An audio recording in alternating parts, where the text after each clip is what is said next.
Olá a todos. Como presidente do Comitê Científico da Sexta Jornada Virtual Internacional em Pesquisa Científica, cujo tema é Educação, Práticas Pedagógicas e Formação Profissional, que estará sendo realizada entre os dias 12 e 16 de dezembro de 2022, gostaríamos de agradecer a participação de todos e convidá-los a assistir à mesa redonda, Novo Ensino Médio. Como funciona na sala de aula? Para participar dessa discussão, tenho o prazer de ter aqui comigo hoje João Pedro Rangel, professor formado em História com especialização em Gestão Escolar e no Ensino para Gerações Z e Alfa. O João integra o Grupo de Implementação do Novo Ensino Médio do Colégio La Salle Abel, em Niterói, no Rio de Janeiro. É criador de conteúdo educativo através do Operação Barbarossa para mais de 500 mil de pessoas, pelo qual já teve parcerias com instituições como Unicef, TikTok, Itaú e Globo. João, bem-vindo. Olá, gente. Também para integrar a nossa mesa está o Michel Becali. O Michel é licenciado em Educação Física e Pedagogia, mestre e doutorando em Educação Física pela UFES, no Espírito Santo, atuou como professor de Educação Básica, coordenador de turno da Prefeitura Municipal de Vitória, é docente no ensino superior nos cursos de Biomedicina, Educação Física, Odontologia, Enfermagem, Farmácia e Fisioterapia. Tem experiência também em curso de Ciências Biológicas e Medicina Veterinária. O Michel é membro do Centro de Memória de Educação Física e Esporte Capixaba, da UFES, atuou como membro do Comitê Científico do Grupo de Trabalho Temático Atividade Física e Saúde do Colégio Brasileiro de Ciências e Esporte, é parecerista da revista Docência do Ensino Superior, Educação em Revista e da revista Movimento. Atuou como coordenador da área voluntário do PIBID, ESFA, e atua nas linhas de pesquisa Educação Física, Sociedade e Saúde, e Estudos Históricos e Socioculturais de Educação Física, Esporte, Lazer e Saúde. Bem-vindo, Michel. Olá, pessoal. Boa noite a todos e a todas. E para fechar essa mesa, a gente tem o Paulo Rodrigues, que é professor de Educação Básica, historiador e mestre em Educação, professor de História, Projeto de Vida e alguns itinerários formativos do Novo Ensino Médio.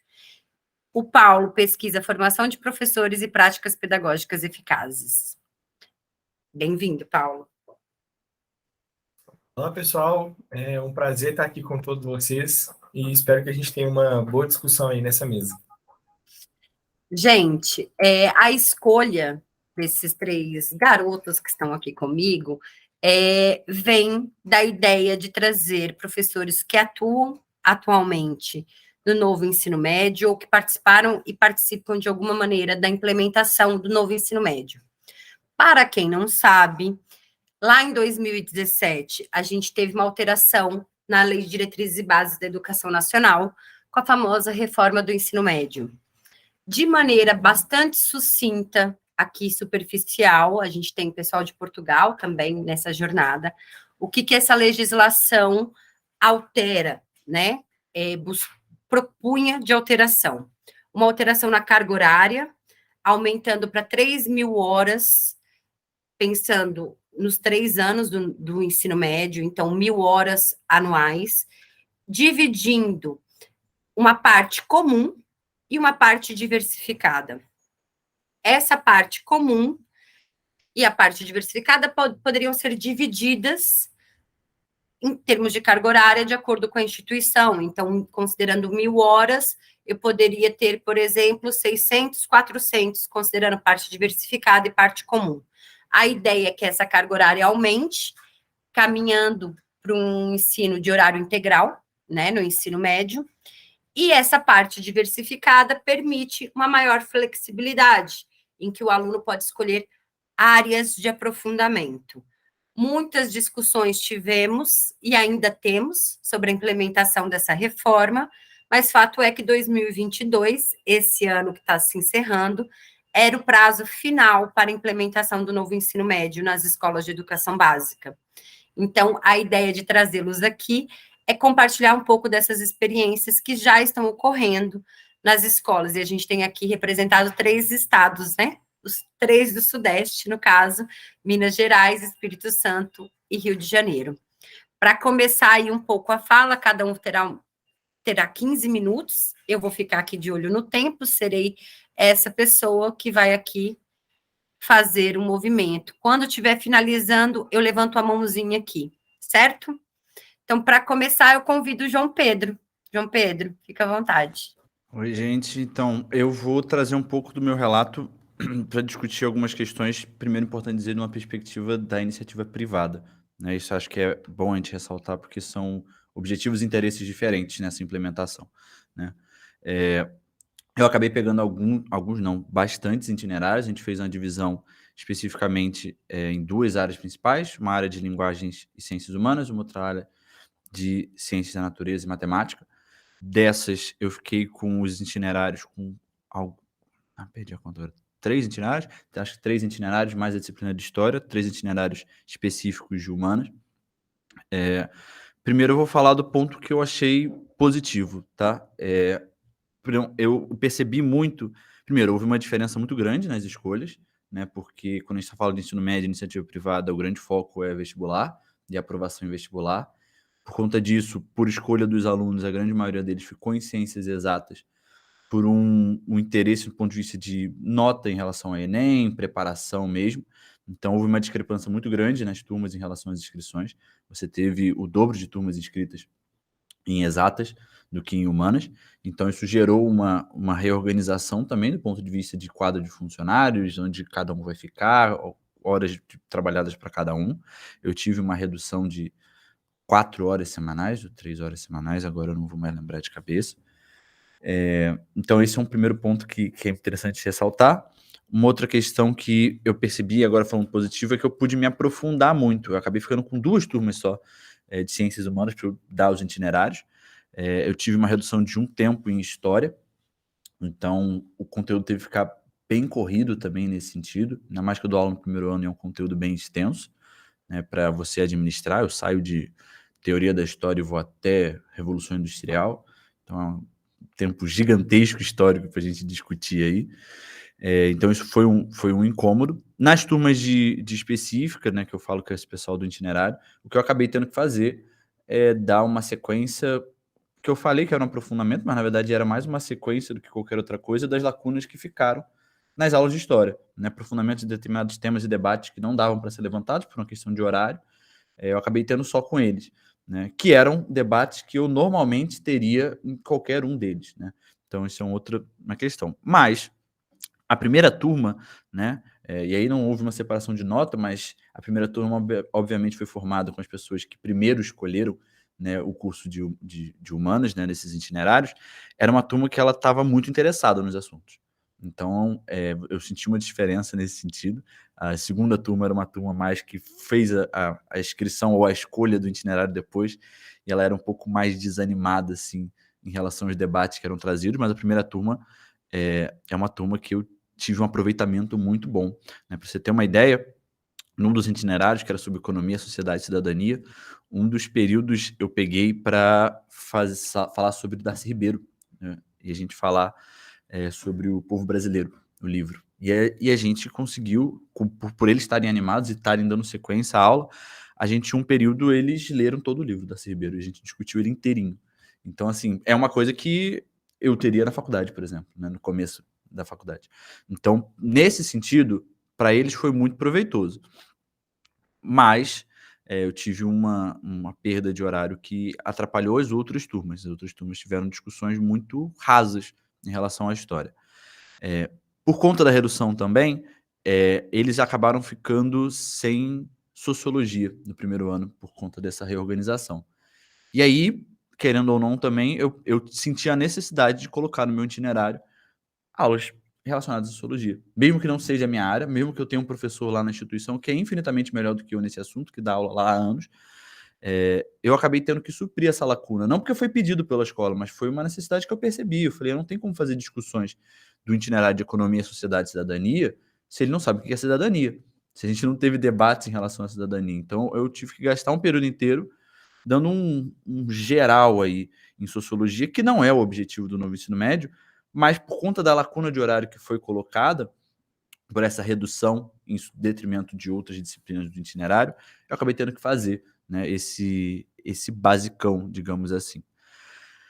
Tive sorte dos itinerários, um deles ser um itinerário relacionado à cultura digital, e a escola, né, por conta do meu trabalho, ela conseguiu adaptar bem isso, eu consegui dar sequência, mas é um itinerário que, ao meu ver, é um itinerário muito específico, mas ao mesmo tempo muito vago, que se você não tiver uma pessoa que tem uma especialidade de trabalho nisso, acaba sendo uma disciplina que fica muito rasa e que não agrega em muita coisa nos conteúdos, assim. Por exemplo, eu tenho uma preocupação hoje, que eu nem deveria ter, mas a gente sempre, professor, a gente tem, de esses alunos dando sequência no segundo ano e mantendo esse itinerário, não sendo eu o professor desse itinerário, porque eu não dou aula no segundo ano, eu não consigo encontrar hoje, olhando para a escola, uma pessoa que consiga dar sequência a esse tipo de discussão, porque não é uma coisa que existia na instituição.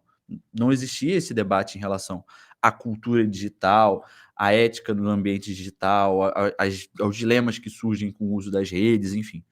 Então, a escola, nesse sentido também, percebo que ela teria que fazer certas adaptações se ela quisesse, de fato, caminhar para esse novo ensino médio. Eu gosto de dizer que é o novo ensino médio propaganda do MEC, né? Que tem esse novo ensino médio propaganda do MEC e tem o novo ensino médio da escola. E existe um pouco dessa diferença, assim. Porque é isso, eu acho a ideia muito legal. Teoricamente falando, assim, dá para fazer uma coisa muito interessante. A questão é colocar como uma regra, colocar como uma obrigação, e isso ser colocado ao mesmo tempo de uma forma muito vaga para a gestão adaptar, né? Porque não existe uma predefinição de que tipo de itinerários são esses, né? Então isso é montado de acordo com cada instituição. O meu caso, como é uma instituição de rede, a gente não escolheu, a gente recebeu, a rede falou, olha, esses são os itinerários que vocês têm que fazer e implementar no ano que vem, e tiveram que montar. Então, nesse sentido, assim, e eu nem estava no ensino médio nessa época, eles me chamaram exatamente por conta do desafio do ensino médio, falou, olha, a gente não tem ninguém para trabalhar cultura digital, economia, pensar o novo ensino médio. A gente precisa de você aqui. E eu fui chamado em janeiro. Então, assim, quando eu cheguei, a aula já estava começando. E quando eu olhei, por exemplo, o planejamento de cultura digital, não tinha nada ali, assim, que eu falasse assim, olha, isso aqui não dá para aproveitar, porque isso não é cultura digital, isso aqui é qualquer coisa, isso aqui é um conteúdo que o que está aqui pro ano inteiro a gente vai gastar em um mês, eu não tenho coisa. Então foi uma coisa até que eu senti muito, talvez os colegas tenham sentido também, que a gente meio que foi montando o carro com ele andando, sabe? A gente foi vendo como é que a gente vai fazer, como é que a gente vai organizar essa aula, como é que vai ser. Eu vou dar um foco positivo, vai ser uma mão na massa, vai ser como é que eu vou montar, como é que esse curso vai funcionar. E eu, sendo bem sincero, ainda não sei exatamente como que ele vai funcionar. Eu percorri um ano dos itinerários formativos, mas hoje eu, fechando um ano, não consigo olhar para o ano que vem e falar assim, eu vou repetir, porque eu sei que eu não fiz um trabalho bom em algumas áreas, porque eu não tive tempo para fazer. Eu fui fazendo do jeito que deu. Algumas coisas deram muito bom, outras coisas ficaram bem a desejar, assim. E outras coisas podem até ser interessantes, mas não é esse olhando agora, né? Talvez não fosse esse o objetivo. Outra coisa que eu senti muito, pelo menos nessa instituição, foi uma diferença muito grande também das metodologias dos itinerários por áreas específicas. A metodologia de ciências humanas, até pelos próprios itinerários que vieram para a gente, são itinerários muito mais voltados para um debate, para uma questão mais generalista, né? Discutindo sobre economia, sociedade e cidadania de uma forma bem ampla, discutindo sobre cultura digital, falando sobre cinema, que não são coisas relacionadas diretamente aos percursos comuns clássicos, né? As disciplinas que a gente já estava acostumado. Enquanto os percursos mais de específica de ciências exatas, eles acabaram tendo um foco mais específico. Então, era uma matemática financeira, que já era uma coisa que já era trabalhada, só que eles passam a ser mais aprofundado nesse itinerário. Enfim, disciplinas que, querendo ou não, pareciam muito mais uma continuidade das disciplinas clássicas do que, de fato, disciplinas novas. E aí, com isso, houve óbvio, uma comparação dos alunos em relação à utilidade daquilo. Porque se eu estou numa instituição particular, o objetivo deles ali, todos em geral, é a aprovação em vestibular. Então, se eu tenho, de um lado, disciplinas que complementam o conteúdo que eles já estavam dando, que são complementos que também caem no Enem, e o outro, eu estou falando sobre conceitos muito mais amplos, que são ótimos para a vida, mas que eles não vão cair necessariamente do jeito que a gente conversa no vestibular, isso gerou um incômodo, assim, um atrito de comunicação interna do ponto de vista dos alunos, né? Olha, eles estão sendo preparados melhor para o vestibular do que a gente, então isso, como é que a gente vai fazer? E aí, ao mesmo tempo, se eu começasse a largar de mão o projeto que está o itinerário e focar mais na preparação, eles também não iam gostar, porque aí também já seria maçante demais. Então, o modo de avaliação foi completamente diferente, porque nesses tipos de conteúdos de exatas era possível você fazer uma prova, era possível você fazer uma ficha. Eu não vou fazer uma prova de cultura digital. Não é cabível eu pedir para eles fazerem uma questão discursiva de 1,5 ponto sobre cultura digital, com um textinho de apoio, enfim. Eu tive que fazer trabalhos, apresentações, enfim, que foi para eles, eu acho, mais rico, mas, ao mesmo tempo, gera uma limitação assim nessa comparação. E acaba sendo, às vezes, um pouco injusto, porque isso gera um atrito interno que é, ao meu ver, hoje, tudo bem que eu não parei muito a refletir sobre isso, mas é um assunto que é muito difícil de você acabar com esse atrito, porque é da natureza do que foi posto que eles sejam diferentes, entende? E isso gera uma dificuldade, gera uma questão muito difícil, né? Outra questão que, agora, fechando o ano, foi uma reflexão que eu tive, é que, pelo menos na minha instituição, os itinerários vão se manter os mesmos, do primeiro ao terceiro ano. Só que os alunos podem transitar, né? No final do ano eles escolhem se eles vão mudar de itinerário ou não. E não podem mudar ao longo do ano, né? Isso gerou, inclusive, alguns alunos que quiseram uma coisa e se iludiram, e não conseguiram mais trocar, então foi um ano difícil nessas aulas de você ganhar essa galera, tentar trazer elas para si, mas ao mesmo tempo me gerou uma preocupação de como que eu vou fazer para organizar esse currículo, porque eu não posso dar sequência ao que foi trabalhado e seguir assumindo que eles têm essa base do que foi discutido no ano anterior, porque eles podem trocar. Então pode sair uma turma inteira e entrar uma turma nova. Eu não vou ter como dar a sequência de um aprofundamento da discussão. Então, isso também está me levando a não saber exatamente como é que ainda vou organizar esse currículo. Porque era uma coisa que eu não imaginava. Eu não sabia também, né? Que a gente necessariamente ia seguir, porque, enfim, são coisas de rede, isso demorou para ser definido. Então, são muitas discussões, eu acho, que o novo ensino médio traz para a gente, que vão levar ainda muito tempo de conversa. Eu acho que o novo ensino médio ele poderia ser reorganizado com uma ideia parecida de uma maneira mais factível, mas a questão é que acho que houve essa diferenciação, essa lacuna entre quem está na sala e quem está pensando o projeto. Obrigada, João. Respeitou certinho o tempo. Muito obrigada. Eu já fiquei com um monte de perguntas aqui, mas vou me segurar para o final. Vou passar a palavra agora para o Michel. Michel, 15 minutinhos para você também. Bom, eu tomei a liberdade de colocar uma breve organização da minha fala, é mais por uma questão pessoal, para eu conseguir me situar dentro do que eu pensei, mas quero já de antemão dizer assim, que, João, eu estou muito aliviado com a sua fala, porque várias questões que você coloca e várias provocações que você faz são muito semelhantes àquilo que eu tenho encontrado também no dia a dia da minha sala de aula. Né? Semelhante a você, eu também trabalho em uma instituição privada, uma instituição que funciona no formato de rede, então a gente entende que isso já traz algumas particularidades e delimita um determinado lugar de fala, né? Seja por todas as questões de interesses envolvidos, seja pela dinâmica do trabalho, como se organiza, né, o próprio processo de trabalho dentro de uma instituição que tenha essas características. Dentro da proposta de organização da nossa instituição,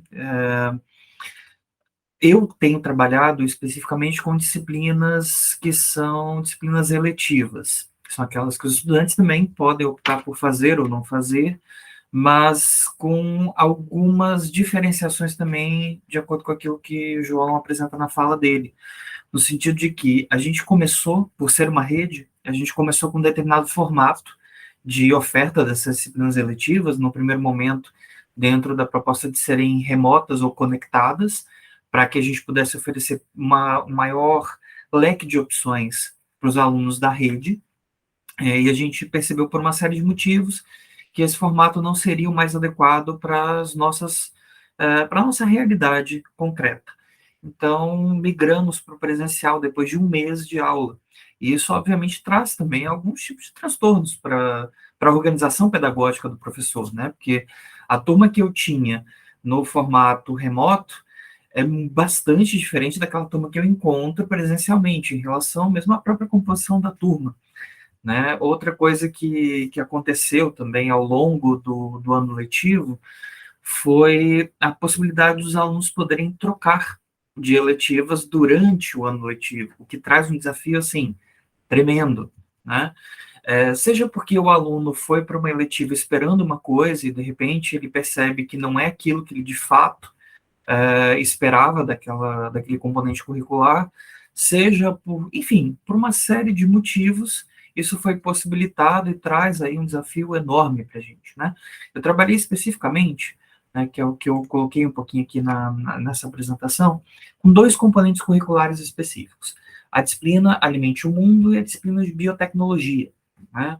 Só para dar um panorama geral do que é a proposta de cada uma dessas disciplinas, dentro da disciplina Alimente o Mundo, a proposta é entender um pouco a nossa relação como sujeitos, mas principalmente como sociedade, com a alimentação e com a nutrição, fugindo, obviamente, daquele caminho que eu diria que é o caminho tradicional, de discutir a alimentação a partir da perspectiva do nutricionismo, né, de transformar o ato de se alimentar somente em ingerir nutrientes.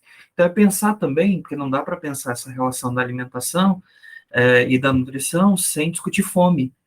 Não dá para pensar nisso sem antes pensar, ou conjuntamente pensar sobre insegurança alimentar, ainda mais no contexto em que vivemos hoje no nosso país.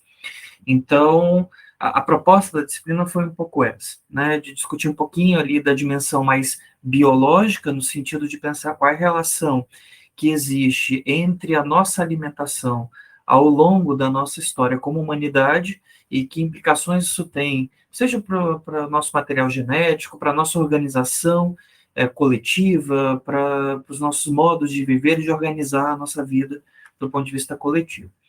Já na disciplina de biotecnologia, a discussão se centrou um pouco mais, obviamente, né, em entender o que é a biotecnologia e perceber alguns usos que têm sido feitos dos recursos biotecnológicos ou das estratégias biotecnológicas, né? A biotecnologia está presente de diversas formas, e é interessante não só compreendê-las, mas pensar sobre elas, né? Numa discussão aí mais pela via da bioética também, né? De entender o seguinte, olha, né? Bom, que implicações isso tem? Que implicações tem eu criar interfaces homem-máquina que consigam melhorar determinadas capacidades físicas, ou, enfim. Foi um pouco esse o fio condutor desses 2 componentes curriculares.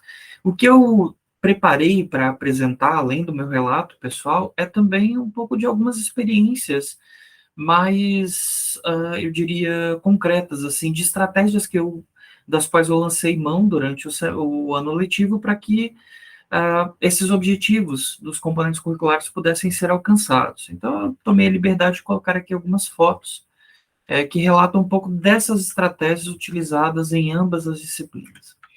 Né?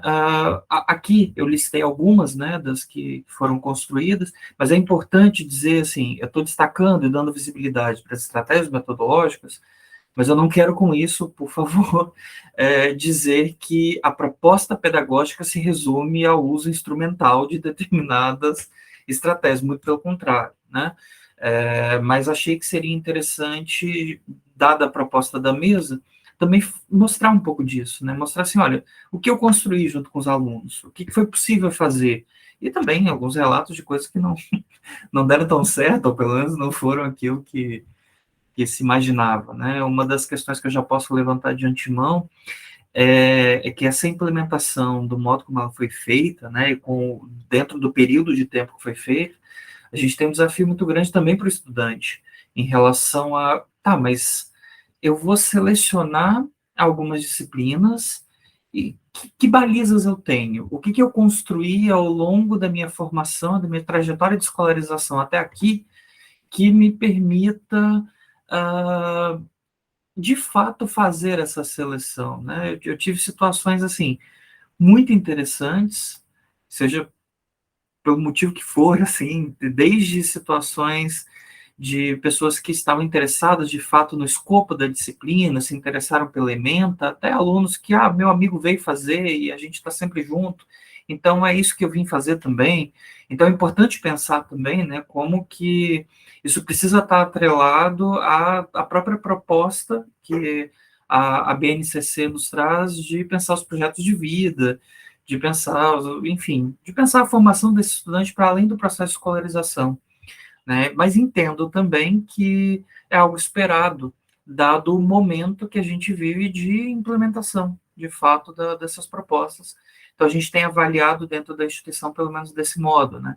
É algo que precisa ser amadurecido e se incorporar à cultura escolar, né? De qualquer forma. Bem, quais estratégias, então, eu tentei mobilizar junto com os estudantes, as estudantes, para que a gente pudesse dar conta, né, do escopo dessas disciplinas. Uma estratégia que deu super certo foi a construção de sites. Eu trago aqui, inclusive, o exemplo do site que a gente construiu dentro da disciplina Alimente o Mundo, né? É um site que contém um pouco de algumas das discussões que permearam a nossa disciplina ao longo do semestre. Eu trago aqui alguns prints do site, mas daqui a pouquinho eu já deixo o QR Code, né, para que a gente possa, para quem quiser, poder acessar o site também e dar uma verificada no trabalho dos alunos, né? Certamente vocês devem imaginar que deu bastante trabalho para eles fazerem, mas foi muito interessante o resultado, assim. E mais do que o resultado, o processo também foi muito interessante de construção, né? Aqui está o QR Code, então quem quiser, tiver interesse em acessar e conhecer um pouquinho do trabalho da garotada, assim, tá um trabalho muito bacana. Uma outra coisa que eu esqueci de mencionar no início é que nós não tivemos limitação em relação a colocar pré-requisito para essas disciplinas. Então, eu tinha alunos na biotecnologia, por exemplo, que eram do primeiro ano do ensino médio, enquanto na Alimente o Mundo eu tinha alunos do primeiro ano do ensino médio e do terceiro ano do ensino médio. Então, esse também é um grande desafio quando você vai desenvolver determinadas discussões e trabalhar com determinados objetos de conhecimento, né? Isso traz para a gente aí, no primeiro momento, não vou mentir, um certo desespero, talvez, mas também traz uma série de potencialidades do que se pode produzir nesse encontro, né? Uma estratégia que deu muito certo também dentro da disciplina de biotecnologia, porque não dá para você fazer essa discussão sem pensar, obviamente, sobre os limites, né? Existe limite, quem coloca, como coloca, e aí eu produzi alguns juros simulados junto com eles. Eu só acabei, assim, eu sou péssimo de registrar as minhas aulas, tá? Eu reparei isso quando eu estava organizando a apresentação, eu falei, nossa, eu preciso registrar um pouco mais das coisas que eu tenho feito e registrar com um pouco mais de qualidade, então eu peço desculpas se as imagens não estiverem tão representativas, assim, né, ou se não estiverem tão bem enquadradas e etc. Esse é um exemplo de um júri simulado, né, trabalhando com grupos e um júri que avalia a capacidade de argumentação e de debate, tanto da chamada defesa quanto da chamada acusação. Eu, inclusive, coloquei aqui alguns dos temas que foram discutidos dentro desse júri, né, com composições diferentes, para que eles também pudessem circular por diferentes espaços ali dentro da atividade, mas a utilização da CRISPR-Cas9, que é uma técnica específica para você fazer edição de DNA, os alimentos transgênicos e o processo de clonagem não limitada aí à clonagem humana, né?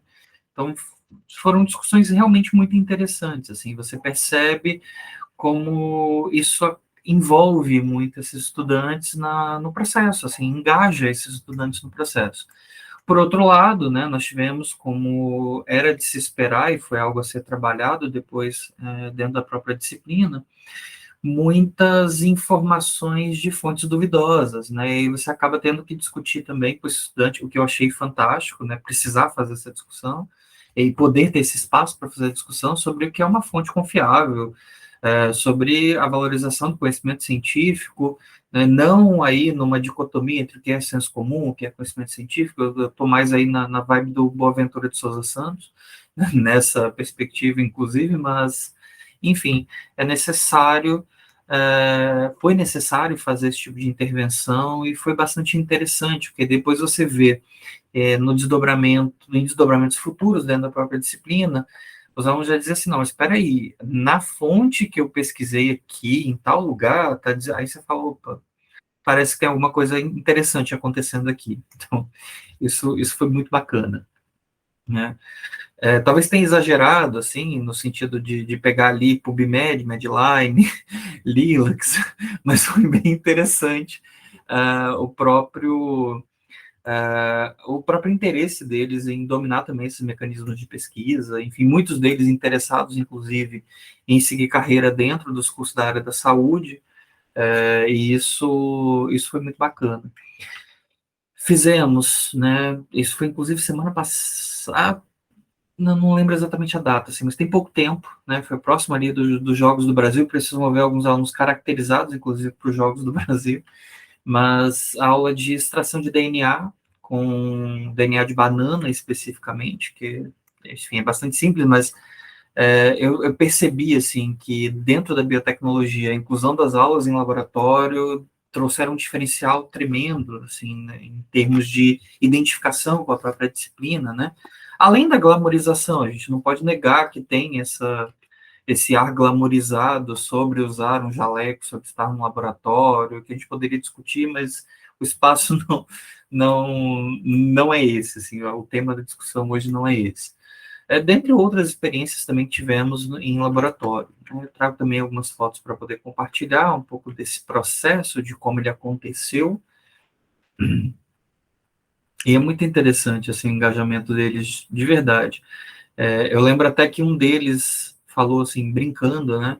Falou, tira uma foto minha aqui que eu tô muito cientista. Aí, enfim, abre imagem, inclusive, para você discutir, mas calma, existem diferentes tipos de ciência, né? Não há a ciência, mas, enfim, é um processo que você constrói bem paulatinamente mesmo. Estamos ainda em processo de elaboração, deve sair nas próximas semanas uma carta aberta produzida pela turma com o tema do direito à alimentação, e a proposta é que a gente atrele os direitos humanos e fundamentais, relacione, né, os direitos humanos e fundamentais com o tema da fome e da insegurança alimentar, por isso que eu não trouxe aqui nenhum excerto ainda, porque é algo que está em construção, e um evento, para poder finalizar a minha fala, um evento super bacana que nós produzimos aberto a toda a comunidade escolar, né, não se limitando ali a quem está dentro da escola cotidianamente, mas a toda a comunidade de fato, né. Então, nós tivemos, assim, isso foi dentro da disciplina Alimente o Mundo, com a proposta de discutir um pouco de transtornos alimentares e questões correlatas, né? Também não dá para discutir alimentação sem falar sobre isso. E aí tivemos construção de mural colaborativo, né? Que depois, havendo oportunidade, eu posso explicar um pouco melhor como foi essa construção. Tem aqui o mural já finalizado, né? Com mensagens das pessoas a respeito de inseguranças das outras em relação ao próprio corpo, ou algo nesse sentido. Tivemos jogos, brincadeiras, exposição de site, construção de site, enfim. Mas depois a gente pode também conversar um pouco melhor a respeito disso. Por hora eu me atenho a essa breve apresentação e a gente constrói depois o debate. Obrigada, Michel. Eu sei, ainda mais para a professora, é difícil colocar em 15 minutos um ano inteiro, né? Praticamente. Mas eu agradeço aí o respeito ao tempo. Vou passar para o Paulo agora. Paulo, 15 minutinhos para você também. Obrigado, Monique.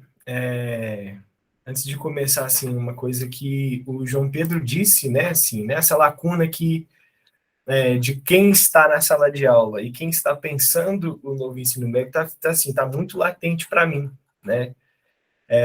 Antes de começar a falar um pouquinho do meu relato de experiência, eu quero dar enfoque principalmente no projeto de vida, né? Que embora eu tenha também assim uma felicidade, está sendo uma honra enorme, uma experiência novíssima, né? Eu tô com muitas angústias e críticas também, assim, sabe?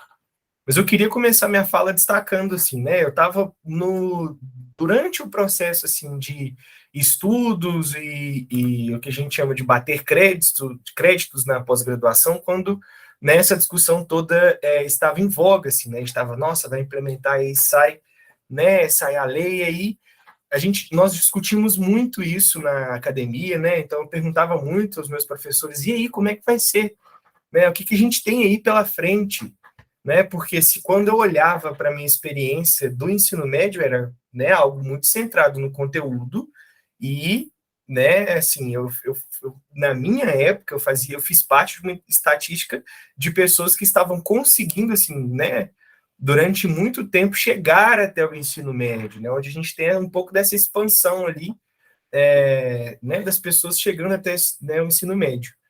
Então, eu me lembro muito da fala de um professor, onde ele vai destacar assim, olha, desde quando o Gustavo Capanema, ministro da Educação do Getúlio Vargas, ele vai, né, assim, ele vai encerrar ali do seu cargo, e ele foi o ministro que ficou mais tempo, a gente vai ter né, assim, um ensino médio, né, assim, salvo as questões históricas, que entra em crise de 10 em 10 anos. E eu fiquei olhando para o meu professor, assim, como assim?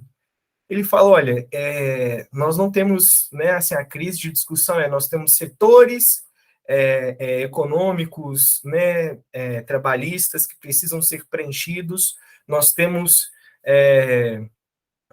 como é que eu posso dizer, ele dizia muito, por exemplo, não temos vaga para todo mundo na universidade, né, então, né, existe essa discussão de 10 em 10 anos, ele entra em crise, né, eu destaco, por exemplo, o que aconteceu durante o período da ditadura civil-militar, onde o ensino, né, assim, né, o ensino básico, ele ficou todo voltado por um viés tecnicista, ou seja, para a formação de trabalhadores, principalmente de indústrias, né? Então, a gente tem essa experiência na nossa história da educação que vem agora, né, com o novo ensino médio, com diversas críticas, né, assim, críticas às quais a gente precisa prestar bastante atenção, né, e vem muita coisa positiva também, né? Aí a gente vai lembrar da conferência da Unesco em 96, para falar sobre essa educação do século XXI, né? Então, assim, agora me inserindo nesse contexto, a minha primeira angústia, a minha primeira questão, né, pensando no novo ensino médio, porque sempre quando a gente fala dessa proposta centrada em competências, né, ampliando a noção de que o conteúdo faz parte, a gente ainda tem uma sala de aula enfileirada. Por quê? Nós temos ainda um grande corpo docente que ele ainda, né, assim, do ponto de vista de carreira, nós temos a maior parte de equipes docentes, eu também, né, assim como os colegas, faço parte, né, de instituições privadas, que durante a sua trajetória tem uma prática focada no conteúdo. Né? Então, quando eles vão para a sala de aula, eles olham para o novo ensino médio, a discussão alguns anos atrás vai cortar a disciplina tal, vai cortar, não vai existir mais, né? Vamos perder os nossos empregos, isso é um boicote à educação, né? E até eu me lembro que naquela época eu estava angustiado assistindo os vídeos do MEC, né? Eles tinham um videozinho assim com desenho, fazendo desenhos, explicando como funcionava, e aí o vídeo, assim, internamente, né, particularmente, me deu uma espécie de raiva. Eu fiquei assim, gente, vocês não estão conseguindo explicar o que vai realmente acontecer. E aí eu né, mandei, assim, no comentário do vídeo uma crítica que vira e mexe, principalmente ao final do ano, eu recebo notificações do YouTube que ele recebe likes, assim. Direto essa minha angústia, aí eu fico pensando aqui, né, ela ainda se faz presente, né? E o momento que eu estava também com essas angústias, eu já era professor do ensino médio, dava aula de História do Brasil já numa carga horária também, né, reduzida, e eu ficava pensando muito sobre isso, assim, né, na minha trajetória profissional, eu tive, né, trabalhei numa escola no interior de Minas, em Itabira, onde eu tive a oportunidade também de né, ser um suporte para as coordenações, pensando ali soluções e projetos pedagógicos. E aí, direto e reto, nós recebíamos, por exemplo, uma questão que vinha dos alunos e dos professores das disciplinas de física e química, que os estudantes não estão preparados, que precisamos de maior carga horária, eles não estão sabendo a matemática básica, um discurso bem focado no conteúdo, né, e um professor que estava enviando para os estudantes 50 questões de múltipla escolha para serem feitas. Eu, que tinha uma carga horária reduzida em História do Brasil, quando eu passava uma tarefa para os estudantes, os meus estudantes iam fazer o quê? Eles iam olhar para a prioridade. Eu tenho 50 exercícios para fazer e uma disciplina que eu tenho uma vez por semana. E aí, né, como suporte à coordenação, nós fomos conversar com o professor, e aí a gente foi tentar entender por quê, né? Ele nos trouxe todas essas questões. E por que eu estou dizendo isso? Né? De certa forma, quando nós olhamos para o ensino médio, a gente vê a proposta dos itinerários formativos, ela é uma proposta interessante desde que nós tenhamos o foco nas competências. Né? Então, assim, quando nós vamos, por exemplo, apresentar algum itinerário formativo, ou uma escola ela vai construir ela tem que considerar isso. Né? Por exemplo, pergunte a um professor quais serão os métodos de avaliação, comprometimento dos alunos. Se ele coloca isso, ele está entendendo um pouco de avaliação. Né? E aí isso nos abre também, eu destaco aqui, em conjunto com o João Pedro assim, de lacunas, uma lacuna na formação continuada desses professores. Né? E eu não estou dizendo que nós temos que substituir os professores, né? Porque hoje, atualmente, a gente já tem, né, assim, um conflito geracional, que isso impacta até nas relações da sala dos professores, assim. Um professor que usa mais tecnologia, o outro que não, ele fica incomodado. Então, assim, isso impacta até as relações, gera-se conflitos, né? No âmbito ali sociointeracional dos professores. E aí nós precisamos de pensar o quê? Pegar esses professores que estão lá e ajudá-los a chegar, né, assim, ao patamar profissional, à formação ideal para dar conta desse novo ensino médio, para dar conta de propor itinerários formativos, né? Bom, eu destaco isso, assim, né, porque nós temos, inclusive, bibliografias que vão falar sobre isso. Eu indico muito esse livro aqui, que se chama Preparando os Professores para o Mundo em Transformações. Ele vai falar muito tipo, de como está essa situação, não só aqui no Brasil, mas em outros países também. E aí eles usam nesse livro um conceito que eu gosto bastante, que chama expertise adaptativa.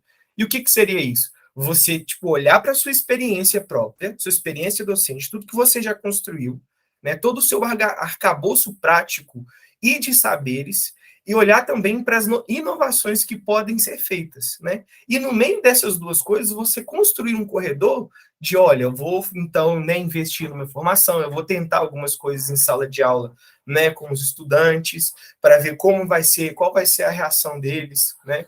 Dentro disso, eu destaco que uma abordagem que é muito positiva é a aprendizagem baseada em projetos, e é onde eu começo a falar um pouco do projeto de vida, gente. Por quê? Eu cheguei, né, assim, para contextualizar, eu comecei a dar aula em projeto de vida a partir do segundo semestre. A escola a qual eu sou professor de projeto de vida, antes, no primeiro semestre, eles entraram em contato comigo, a diretora me ligou, e falou assim, Paulo, nós estamos com uma situação extremamente delicada aqui, está acontecendo, né, rolou uma situação de racismo na escola e os alunos decidiram protestar. Eles estão com muito ódio, hostilizaram a mãe do aluno que cometeu racismo, e a gente está sem saber lidar com essa situação, a gente precisa da sua ajuda. A gente sabe que você gosta de trabalhar com projetos, tem como você fazer um projeto aqui para a gente? Eu falei, ok, fui. Né? E por que eu destaco isso também? Nós temos um novo ensino médio acontecendo pós, né, assim, salvo porque está voltando a Covid-19 agora com toda a força, né? Mas nós tivemos um 2022 com uma carga emocional muito grande dos estudantes e questões de saúde também, né? A gente tem momentos, né, que dão picos, por mais que a gente vai flexibilizando ao longo desse ano, a gente tem uma série de questões que impactam, sim, até mesmo essa nossa experiência. Fui lá conhecer os estudantes, fiz um trabalho com eles, né, e assim, tentei entender o que tinha acontecido. Finalizamos o projeto, eles gostaram bastante, porque eu tinha primeiro passo, tinha escutado os meninos, né, assim, essa geração de agora, elas mudam, né, a geração de adolescentes já muda muito rápido, né, e a de agora está, assim, na minha percepção, muito perdida e muito angustiada, né, então eles me convidaram para ser o professor de projeto de vida, eu falei, bom, conheço já os meninos, vou agora ter essa experiência.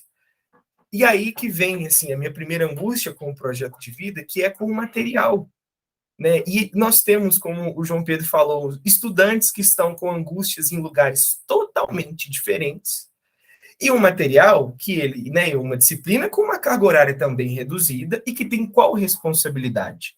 Trabalhar questões socioemocionais com esses estudantes e também ajudá-los a fazer a escolha deles.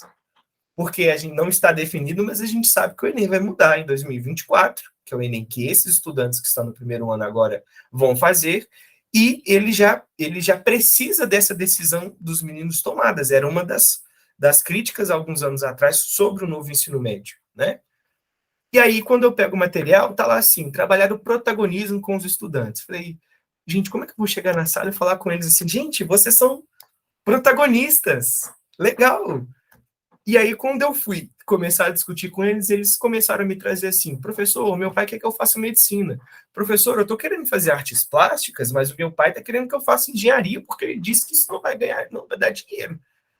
Eu estou assim, olha, o ensino médio tem outra lacuna, que é das famílias. Né? Não só para lidar com a juventude, mas também para lidar com o que é o projeto do próprio ensino médio dentro da educação básica. E aí o material também vem com, tipo assim, alguns termos que são muito, de certa forma, corporativos e interessantes para nós que somos adultos, estamos no mercado de trabalho. Hard skills, soft skills. E os meninos estão, tipo assim, começando a aprender a se autorregular, eles ficaram em casa durante muito tempo, sabe? E aí eu vi também um potencial muito grande no material e um espaço que eles mesmos pedem, assim. Olha, que é o espaço para a gente conseguir expressar um pouco das nossas angústias. Eu falo com eles, ok, tudo bem, pessoal, vamos fazer isso, mas a gente tem que entender que existem profissionais da saúde competentes para poder dar seguimento a essas questões. Então, o meu trabalho tem sido muito próximo das orientações educacionais, de falar assim, olha, por exemplo, eu fui trabalhar com os meninos de gestão das emoções, eu ia trazer ferramentas para eles, eu fiz o primeiro, né, assim, ele era um projeto que ia culminar deles colocando as emoções ruins para fora, eles iam se inspirar no artista Jackson Pollock, que ia fazer aquela action paint, assim, de jogar gotas aleatórias, assim, que é a arte abstrata. E aí, no início do projeto, nós fomos fazer o diagnóstico, né, eu fui, né, buscar deles, assim, anonimamente, quais eram os sentimentos predominantes, e apareceu pessoas que falaram sobre suicídio, né, e aí eu mantendo a minha pose lá, para finalizar a minha fala, né, nós temos o que, então? Eu rapidamente acionei a orientação, mas nós temos um projeto de vida que precisa ser repensado, né, até em design gráfico, né, e uma equipe de profissionais que também precisa de uma formação continuada. E com isso eu agradeço e encerro a minha fala. Gente, eu estou aqui com muitas anotações na minha cabeça. Diante da fala de vocês, eu acho que fica muito evidente também, e vocês falaram disso, da proposição muito bonita da dificuldade de colocá-la em prática. Começando de trás para frente, eu até reflito um pouco sobre essa questão do socioemocional, né? Que quando a gente vai na BNCC e eu olho as competências a serem desenvolvidas, eu estou falando de uma educação integral, de olhar o aluno integralmente. Então, supostamente, o socioemocional deveria ser trabalhado como em todos os lugares. E aí, por falta desse trabalho, está indo para o projeto de vida, que o Paulo traz aí como um espaço que talvez devesse ser um espaço de orientação aí para essas escolhas. E aí eu sempre tive esse questionamento, vou deixar aqui, vou fazer algumas considerações, depois abro para vocês. No sentido, será que esse projeto de vida no ensino médio ele também não é tardio, visto que já no primeiro ano ele já tem que realizar escolhas, né? Porque projeto de vida eu entendo que a gente pode trabalhar lá desde a educação infantil, no sentido de gestão da minha vida. Então, que vai facilitar as minhas escolhas. Não que isso não possa gerar mudanças, eu posso escolher uma área, e eu sempre dou o meu exemplo. Eu fui para a área da educação, mas no ensino médio, no início, eu queria ser engenheira ambiental. Super igual, né? Então, assim, a gente muda mesmo, e a gente vai descobrindo as áreas. Então, esse é um ponto. O Paulo traz um outro ponto que eu acho que é muito importante e que na fala de vocês eu já estava pensando, que depois eu queria ouvir vocês um pouco, que vocês falam de uma certa liberdade. Mesmo que vocês não utilizem essa palavra, quando eu escuto o relato de vocês, eu fui desenhando, eu fui criando, e aí até que ponto essa liberdade é bacana, porque é legal a gente ter essa liberdade de criação, e até que ponto ela é angustiante, por um outro problema que eu particularmente identifico, que é do desenho curricular, de como que as instituições elas têm muita dificuldade desse desenho curricular. Então, quando o João Pedro falou assim, chegou pronto, mas chegou uma coisa aqui que não faz o menor sentido, né? Que eu trabalho isso em um mês, e um desenho curricular afastado da realidade, eu não tenho um professor que possa atuar, isso traz outros impactos. E essa angústia, né, o Paulo falou da formação de professores, eu tenho uma base de formação de professores parada, porque eu tenho a base nacional comum curricular do fundamental do ensino médio, né, aliás, desde a educação infantil, e tem uma base de formação de professores que seria importantíssima para essa implementação. Então, eu falei aqui do currículo, da formação, do projeto de vida, a flexibilização, que eu acho que falta um equilíbrio, pelo que vocês estão me falando. Então, assim, quando o Michel fala assim, o aluno pode trocar no meio do ano letivo, que impacto que isso traz para o professor? E o João Pedro fala de dar continuidade. Será que esse desenho curricular corresponde à flexibilidade que é uma das prerrogativas da medida, né? Eu não precisar escolher um itinerário e seguir até o final com ele, eu posso mudar. Como que a gente está lidando com essa flexibilidade? E o último ponto que eu queria colocar aqui, qualquer coisa eu volto, tá, gente? Eu sei que eu estou falando muito. O novo ensino médio, supostamente, ele está ancorado em 4 eixos estruturais. Mais do que os itinerários formativos, que eu entendo onde foram os grandes focos, está efetivamente na metodologia e como que eu vou trabalhar. E a minha pergunta, porque vem dentre os 4 eixos, né? Tá a investigação científica, tem os processos criativos, o empreendedorismo, e um que eu coloco como uma grande extensão, que está aí numa intervenção sociocultural. Isso reflete diretamente na metodologia que eu utilizo, de como eu trabalho. Se vocês sentem que, efetivamente, nos itinerários, a forma de trabalho, mesmo que eu ainda não corresponda a pelo menos 2 desses eixos, porque o certo é corresponder a 2 desses eixos, dos 4, pelo menos 2, se metodologia está realmente diferente. Quando o João Pedro fala que as avaliações estão variando de acordo com os itinerários, mas parece que não está estruturado, será que a gente está sabendo lidar? Porque é quase puxar o ensino superior para a educação básica, né? O novo ensino médio me lembra muito isso do ensino superior, especificamente em federais, que eu puxo optativas e vou escolhendo uma complementação de alguma maneira. Poderia ser por crédito, a gente que não organiza por crédito, inclusive. Então, eu queria ouvir, diante de tudo que eu falei, vocês escolham o que vocês quiserem para falar. E agora é o momento da gente conversar mesmo. Só joguei aqui para o ar coisas que me afligem. A fala de vocês me trouxe, acho que mais luz a isso. Eu vou então começar, porque eu acho que essa flexibilização, eu penso assim, do ponto de vista individual, eu acho ela ótima, mas quando eu penso do ponto de vista macro da educação brasileira, ela me hoje, no contexto que a gente vive, tá? Me parece muito mais uma isenção de responsabilidade da área do Estado do que qualquer outra coisa, no sentido de, é óbvio que a instituição privada, se você falar assim, o itinerário pode ser do jeito que você quiser, organize como você preferir. É óbvio que ela vai fazer um bom trabalho. A questão é, se não tem uma predefinição mínima, me parece que a distância entre o que é o privado e o público vai ficar muito mais gritante e vai gerar uma desigualdade que, para mim, é preocupante. Eu digo mais nesse sentido, assim, me incomoda não ter uma base, não porque eu não consigo fazer. A gente aqui, a gente sabe disso, a gente dá o nosso jeito, a gente tem uma boa formação, a gente está em um contexto socioeconômico aqui e cultural que dá para fazer. A questão é, quando eu penso isso como uma política federal de modelo de educação, isso me parece, às vezes, um pouco preocupante, um pouco lavo minhas mãos, sabe? Vocês que se resolvam, se não estiver dando certo, é uma individualização de um problema que ele é coletivo, entende? Eu acho que se a gente tivesse uma formação docente boa, tudo bem, você pode individualizar, porque todo mundo tem a plena capacidade de fazer. Eu tenho a estrutura escolar que tem o mínimo necessário para fazer, eu tenho professores que conseguem fazer o mínimo. Só que a gente sabe que não é assim.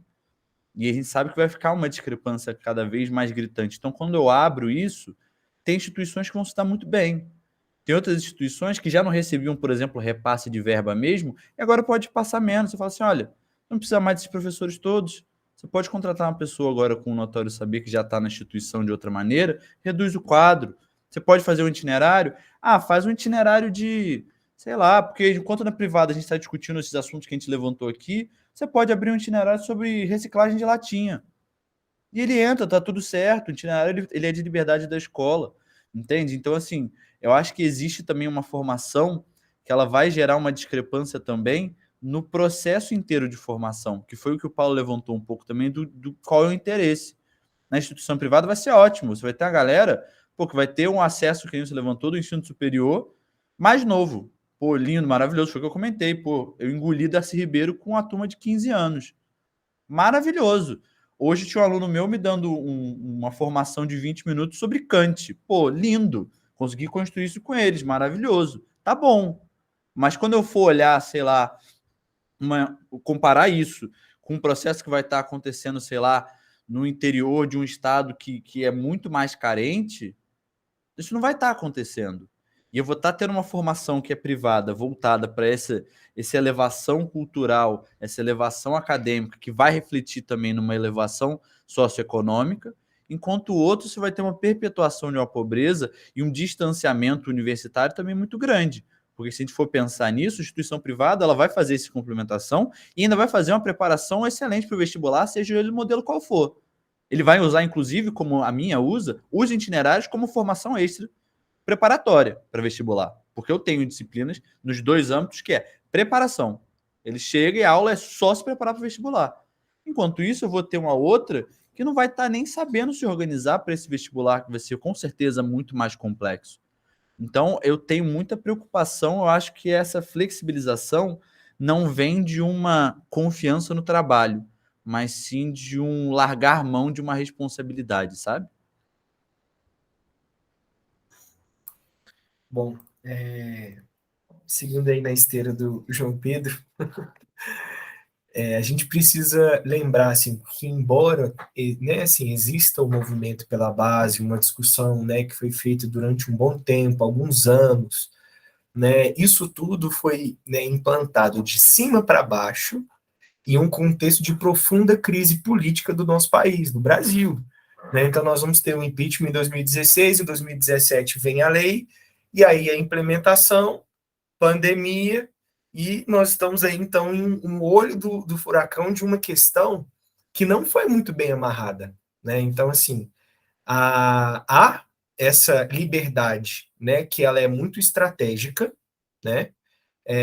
E aí eu até brinquei aqui no chat, as instituições de formações técnicas estão com sorrisos de ponta a ponta, porque eles vão conseguir suprir setores que antes estavam né, quase que em extinção, né, embora a né, a nossa base e todo o novo ensino médio tem uma pegada muito grande para inovação e tecnologia, né? Assim, então nós temos essa situação, né? É um projeto muito bonito, mas, né, assim, respondendo a sua pergunta sobre essa liberdade do ponto de vista individual, exige-se muito de nós que sejamos professores reflexivos, assim, né? É o que o Donald Trump fala o tempo todo para a gente. Nós temos que ser professores pesquisadores. Eu estou ali no projeto de vida, é uma experiência nova, e eu estou refletindo e construindo práticas dentro dessa disciplina, né? Então, assim, isso, né, esse movimento deveria ter acontecido com maior delicadeza para que eu, que estou agora na linha de frente, nós, na verdade, né, não estejamos sofrendo tanto, né? Porque, assim, porque chega num ponto que vai depender das habilidades e dos conhecimentos pedagógicos do profissional, do professor. Fica ali, ele e os conhecimentos pedagógicos dele, né? Se ele entende o conhecimento pedagógico do conteúdo, o tecnológico, né? Enfim, o pedagógico, né? Fica ele e os conhecimentos dele em sala de aula, né? Né? Lidando com adolescentes que estão achando um porre, na minha experiência particular, ter aula de tarde, sabe? Então, assim, que vem o conhecimento do aluno também, segundo o Schumann, né? Ele vai separar os conhecimentos. Então, assim, há, de certa forma, né, assim, um movimento que é positivo porque a gente está refletindo sobre, e, ao mesmo tempo, essa liberdade, ela coloca na mão das gestões, assim, agora a gente vai colocar, né, o que foi colocado, inclusive, quando eles falaram sobre isso, é que a escola vai poder dialogar mais próximo da comunidade, então vocês vão propor itinerários formativos, né, que estarão mais de acordo com o lugar onde a escola está. Se é uma população ribeirinha, poxa, vamos fazer um itinerário. Calma, peraí, sabe? Vamos pensar bem qual que é o real impacto disso dentro de um ensino médio, que nós já vemos pesquisas falando de altas taxas de evasão, sabe? Vamos conversar sobre isso.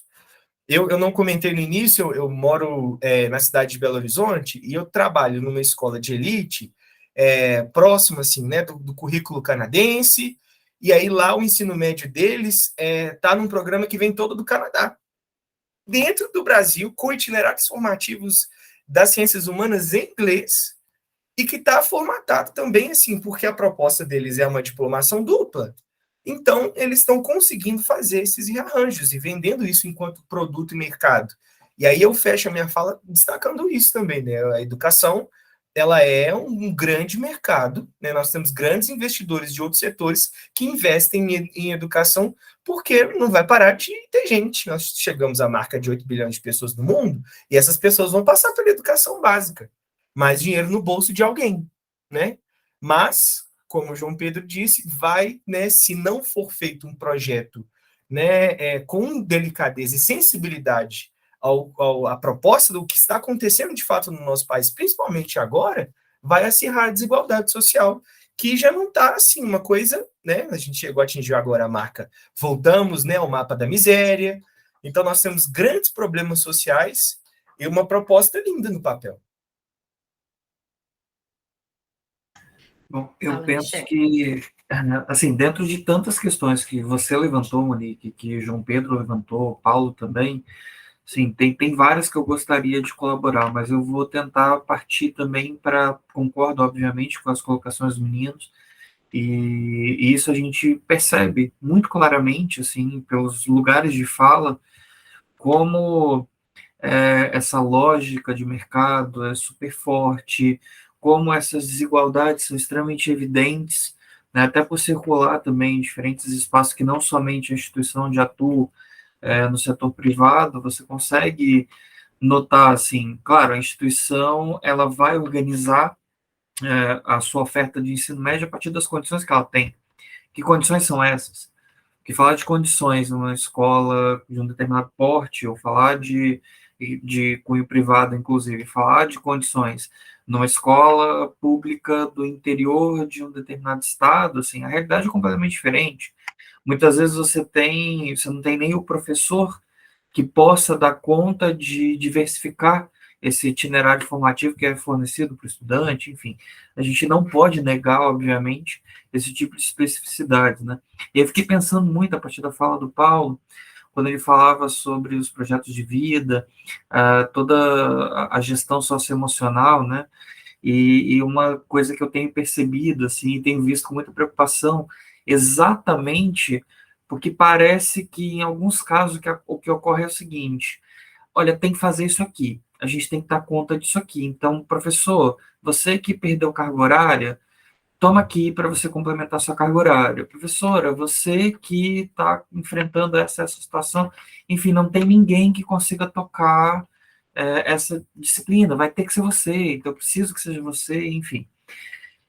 No caso especificamente dos projetos de vida, me preocupa muito que se torne, e eu insisto, pelo que eu tenho observado, não necessariamente na instituição onde eu estou atuando, mas que se torne um grande movimento de coach, sabe? Esse movimento assim de não, vai dar tudo certo, é só você pensar positivo, e enfim, né? A gente até brinca com a questão do coach, mas a pegada não é uma pegada pedagógica de pensar assim, o autoconhecimento e a autogestão é muito mais no âmbito de comportamentos específicos que se espera que produzam isso ou aquilo, enfim, né? Não quero desmerecer a coisa, mas é que na escola não cabe, né? Eu penso que a escola precisa de um outro tipo de perspectiva, e aí o que me leva a pensar também é a formação continuada desse professor, porque é um professor que se formou dentro de uma outra lógica. Isso não quer dizer que ele não possa romper com essa lógica. Se não fosse isso, a gente não teria práticas que são disruptivas, de fato, né? Mas um professor que não só foi formado em uma outra lógica, mas está acostumado a atuar dentro de um outro modo de organizar o seu trabalho pedagógico, e que agora é desafiado a vai que só tem você, vai que eu preciso que seja você, e aí a gente corre todos esses riscos, né, enfim, de descaracterizar um pouco daquela perspectiva já, de certo modo, fragilizada, trazida pela própria BNCC. Não é uma crítica direta à BNCC, mas muito mais ao processo de construção da BNCC e, obviamente, ao processo de implementação. Acho que o Paulo também reforça isso muito bem, né, que não dá para fechar os olhos para esse processo, porque se a própria construção tem um diálogo muito fragilizado com quem está na ponta, com quem está ali com o aluno, quem está em contato direto, e que, em última instância, vai ser a pessoa que vai, de certo modo, trabalhar nessa operacionalização da proposta.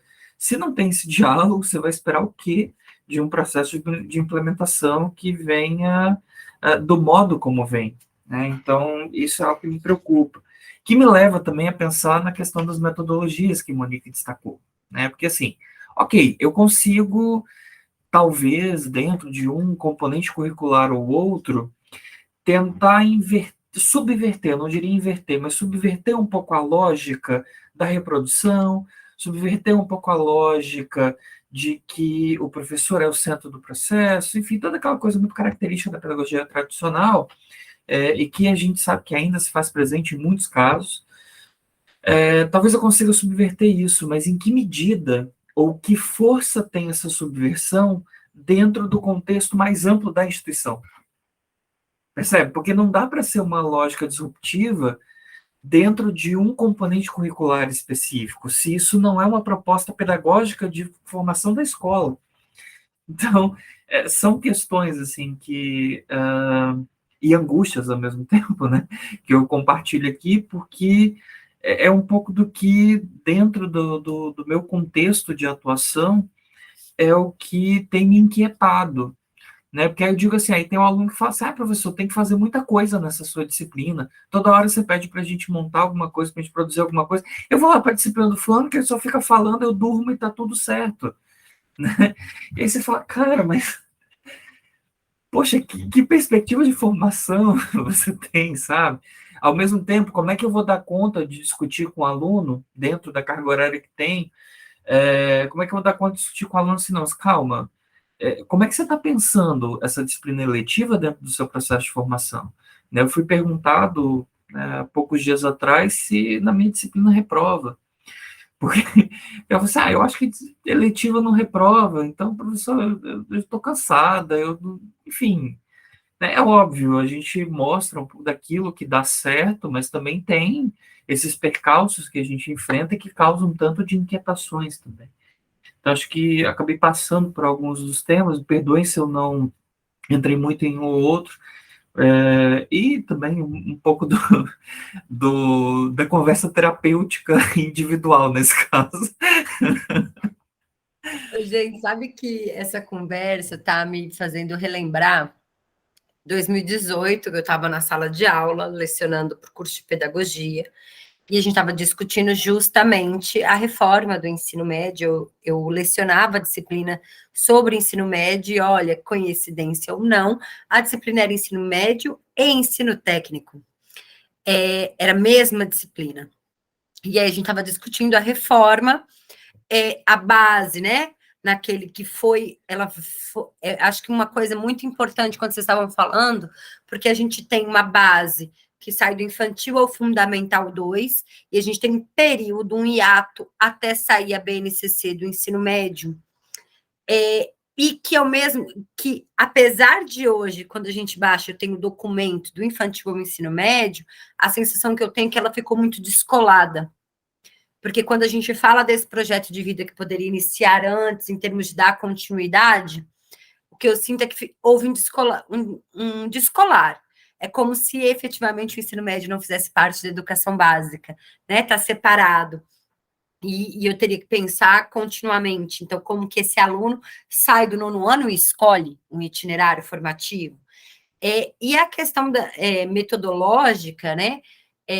De como supostamente o novo ensino médio, não só nos itinerários eu deveria ter uma abordagem mais disruptiva, todo o ensino médio, inclusive na parte comum, eu deveria ter. Só que aí a gente bate novamente na questão da formação de professores e o que as instituições acabam por valorizar, até pensando no Enem, que é uma outra problemática. Sai a BNCC, as escolas têm que iniciar o novo ensino médio, mas não sai um modelo de Enem. Então, se eu não sei como eu vou ser avaliado, como eu me organizo? Talvez isso explique também muito dessa falta de organização, entre aspas, porque eu fiquei sem parâmetro, né? O Enem, ele, infelizmente, ele é o parâmetro, é ele que determina como eu vou me organizar, porque esse aluno vai ser assim avaliado posteriormente. Então, eu não saio sem esse modelo, Enem. E aí, como é que eu me organizo? E aí, uma discussão que tinha muita época, que vocês trazem numa outra perspectiva, mas o João Pedro toca nisso, uma das grandes críticas que se tinha, aqui a gente não fala da questão da possibilidade do técnico, porque o novo ensino médio, ele é muito flexível e ele dá muitas opções, que é um pouco o que vocês estavam falando. Então, eu posso ter 20% EAD, eu posso, enquanto escola pública e privada também, estabelecer parcerias, porque eu não tenho laboratórios, mas fulano tem, então eu posso fazer parceria de uso, e aí pensando nas cidades menores, parceria de prefeituras, que o aluno sai para fazer o itinerário em outra cidade. Então, ele me dá 1 milhão de possibilidades, mas como fazer? Isso ficou perdido, essa sensação que eu tenho. E aí a gente vê, quando eu falo com vocês, essa sensação de que está, se calhar, solto demais. E aí, para finalizar, eu queria fazer uma última pergunta, assim, meio que, quase que bem rapidinha. Uma das vantagens, a princípio, seria um aluno mais motivado em sala, tirando um pouco o projeto de vida, que não é opcional, né? Mas um aluno mais motivado por estar no ensino médio, que ele desenha a parte dele, em que ele é protagonista do currículo. Vocês sentem efetivamente que esses alunos estão motivados diante das escolhas, mesmo como é que vocês sentem essa imaturidade, inclusive em relação às escolhas?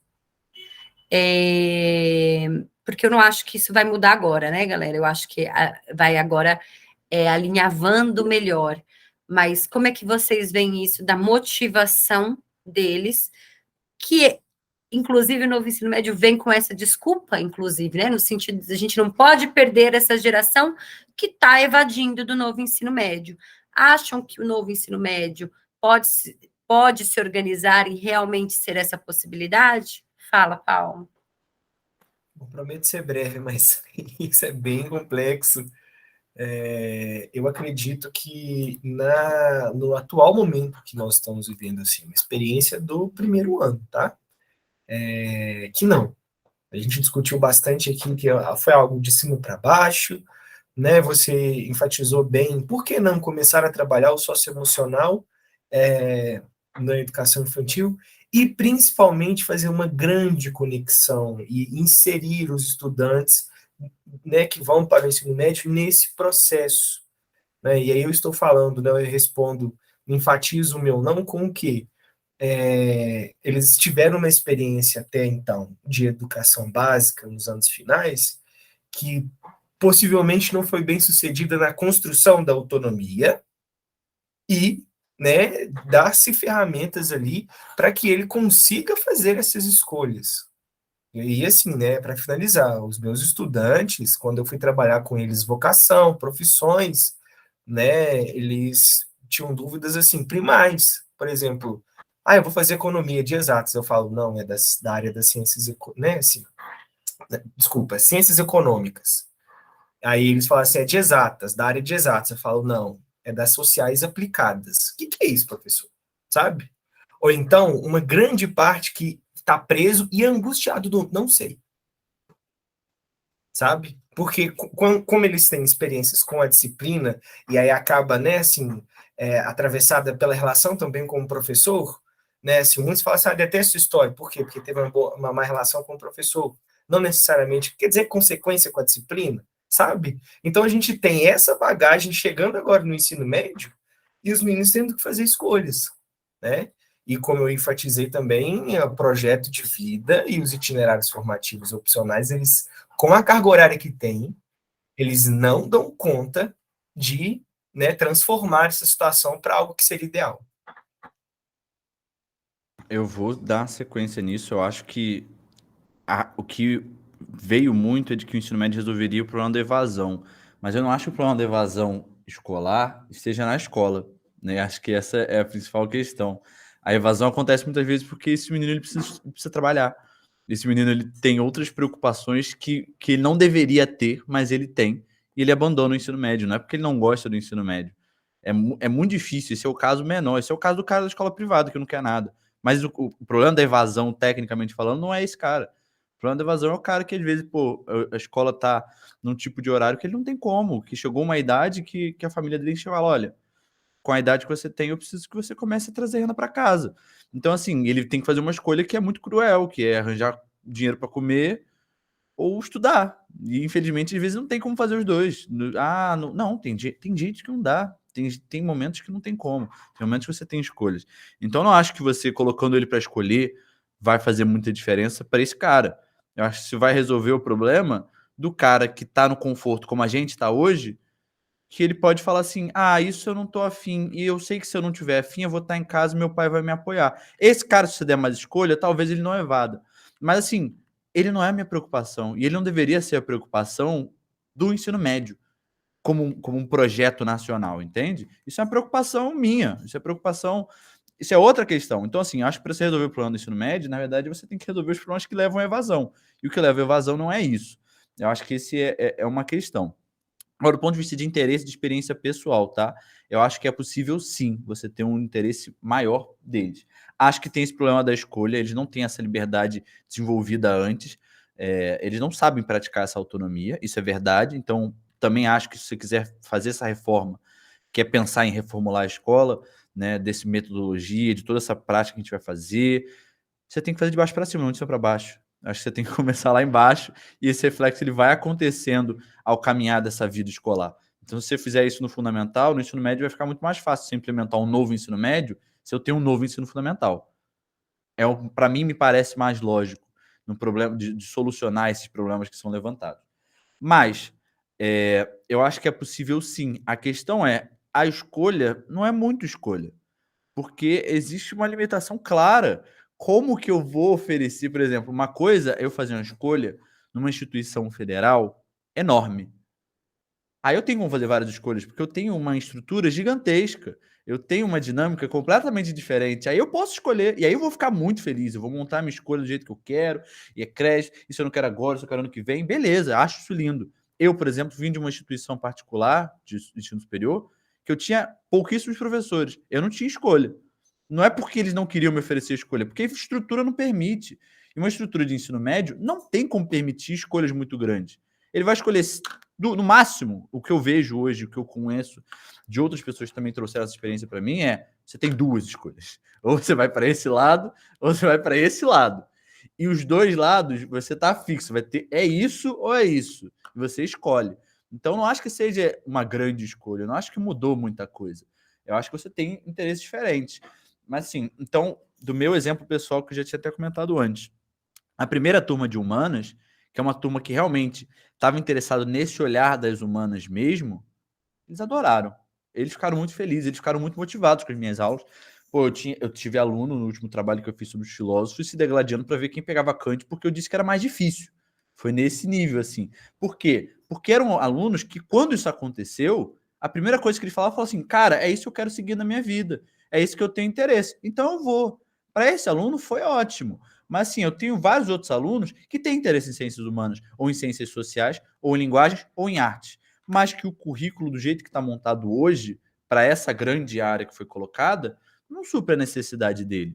Porque ele está vendo, às vezes, cinema, só que fala assim, cara, eu não tenho interesse nenhum em cinema.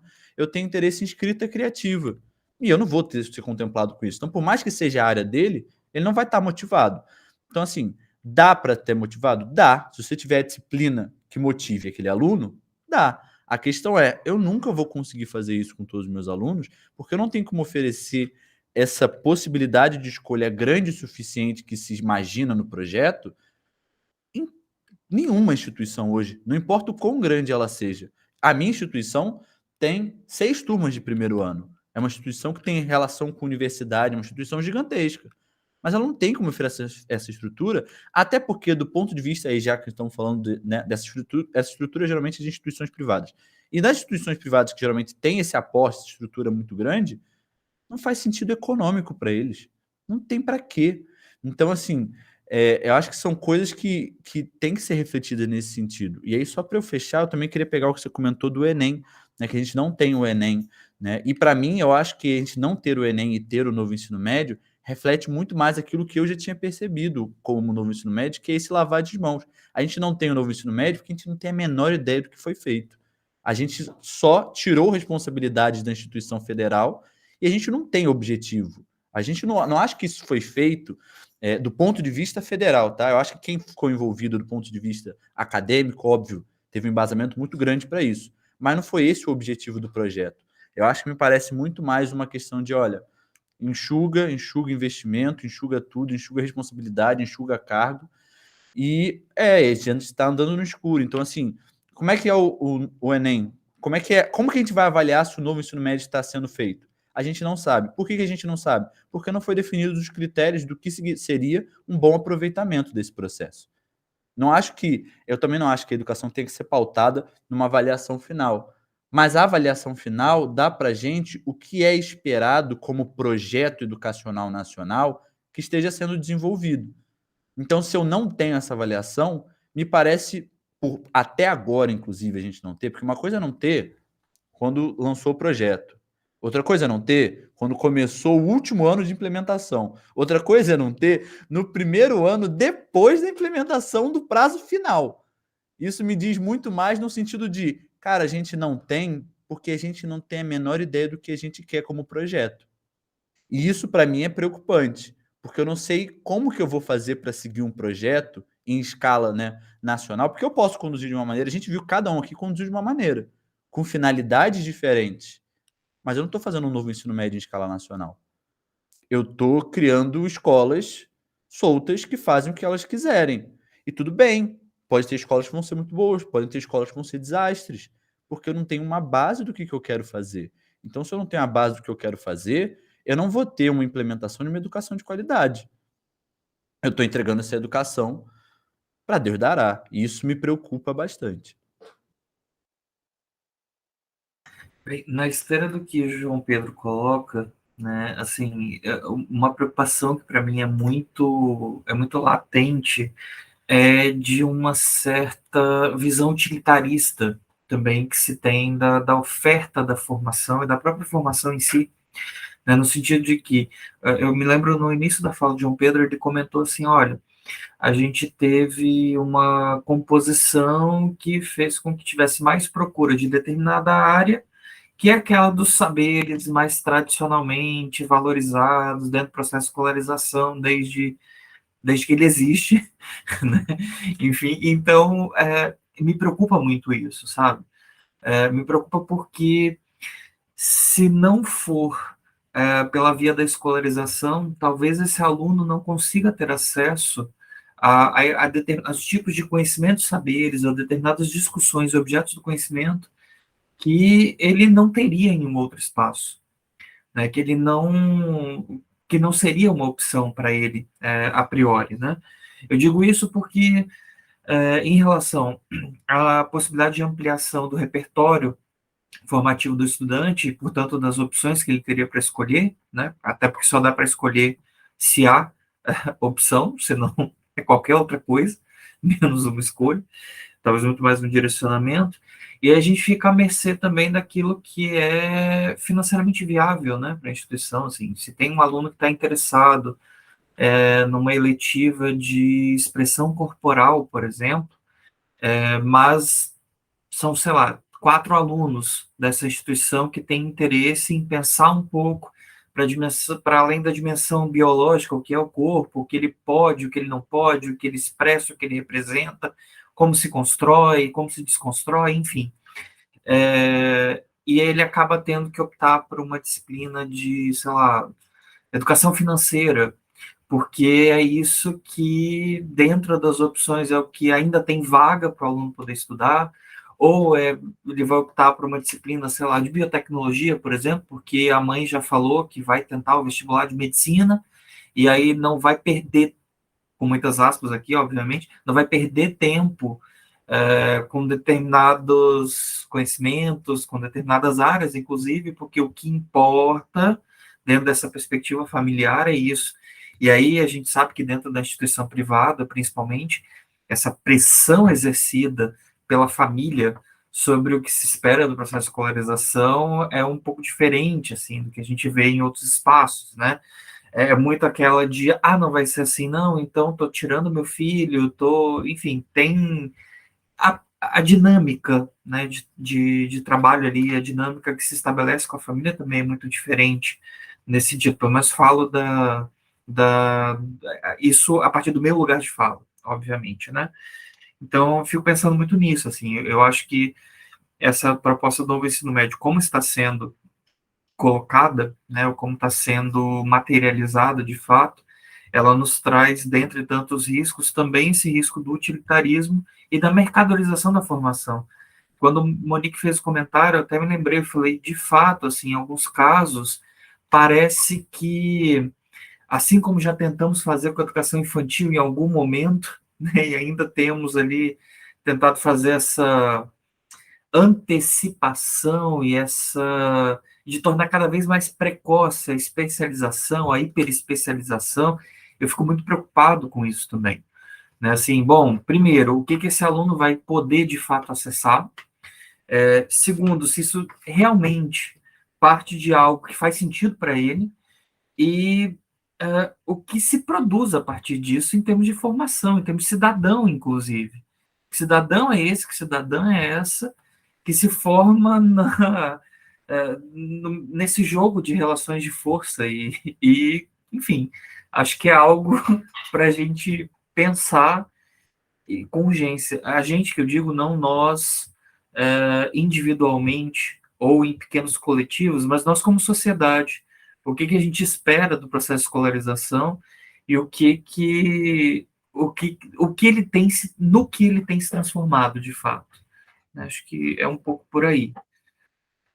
Só para finalizar, assim, prometo que é a última fala, um exemplo muito simples, né? Estão cogitando, os alunos, né, fazendo uma certa pressão também para que se oferte agora uma eletiva de anatomia humana, para aqueles alunos que estão interessados em fazer medicina, que estão interessados em fazer enfermagem, odontologia, etc. Isso não quer dizer que não seja possível, não quer dizer que não tenha potência também nisso, mas eu fico pensando, cara, mas você deveria estar preocupado também com outras coisas agora no ensino médio, sabe? Será que essa super especialização e especialmente essa super especialização precoce, que efeitos isso tem, de fato? Né? Enfim, só essa última fala mesmo, perdão. Meninos, se deixar, eu vou até muito tarde falando sobre isso, porque eu vivi a experiência de ver 9 anos em Portugal, então, para os portugueses que estão vendo, eles já têm uma organização do ensino médio, em que o aluno efetivamente vai para uma escola. Então, eu morava em frente a uma escola de artes, então o aluno tinha escolhido a área das artes, e era uma escola exclusiva, então todos os alunos que estavam lá tinham optado por aquele caminho. Fazer uma mudança diária era uma coisa muito mais difícil do que é para a gente em termos de mudança de itinerário. A avaliação lá para entrar no superior estava bem desenhada, né? Então, assim, como cada conteúdo, qual era a profundidade. Então, eu tinha matemática 1, 2, 3, 4. Então, em artes, eu vou, se calhar, até ali a 2. Em determinadas áreas, eu vou até a 4. Então, isso determinava diferentes exames no final do ano também. Então, eu entendo que o Brasil foi buscar, essa é uma leitura que eu, Monique, faço, foi buscar em diferentes experiências internacionais, foi pincelando o projeto de vida. É visível uma puxada ali dos Estados Unidos, né? Desse acompanhamento, mas sem uma estrutura adequada e sem pensar efetivamente de como seria essa implementação, porque 4 anos, 5 anos, né, na verdade, para implementação, não é tanto, ainda mais considerando que a gente teve uma pandemia aí no meio e que no último ano nós tivemos 5 ministros da educação. Então, se a gente considerar todos esses fatores, mais uma das tantas importações. Se a gente considerar todos esses fatores, era óbvio que a gente está, como vocês disseram aí, no escuro. Vamos esperar a cena dos próximos capítulos, o que vem por aí em relação ao novo ensino médio. Eu agora agradeço vocês, a presença, a disponibilidade de estarem aqui, reservarem aí esse tempinho para estar aqui comigo. Ressalto para todos que a 6ª Jornada Virtual Internacional em Pesquisa Científica é uma realização do Conjugare, com o apoio da Editora Cravo, realizados entre os dias 12 e 16 de dezembro de 2022. O Conjugare é o Centro Português de Apoio à Pesquisa Científica e à Cultura, e é uma entidade que reúne pesquisadores de diversas áreas do conhecimento, ligados a instituições de ensino e pesquisa de todo o mundo. Com sede no Porto, em Portugal, a missão do Conjugare é a promoção do ensino e pesquisa e de comunicação e divulgação científica, articulando a produção da comunidade acadêmica com as demandas sociais para o desenvolvimento. Agradecemos as participações e convidamos a todos para assistir às comunicações que se encontram disponíveis no canal do Conjugare no YouTube. Obrigada e até a próxima.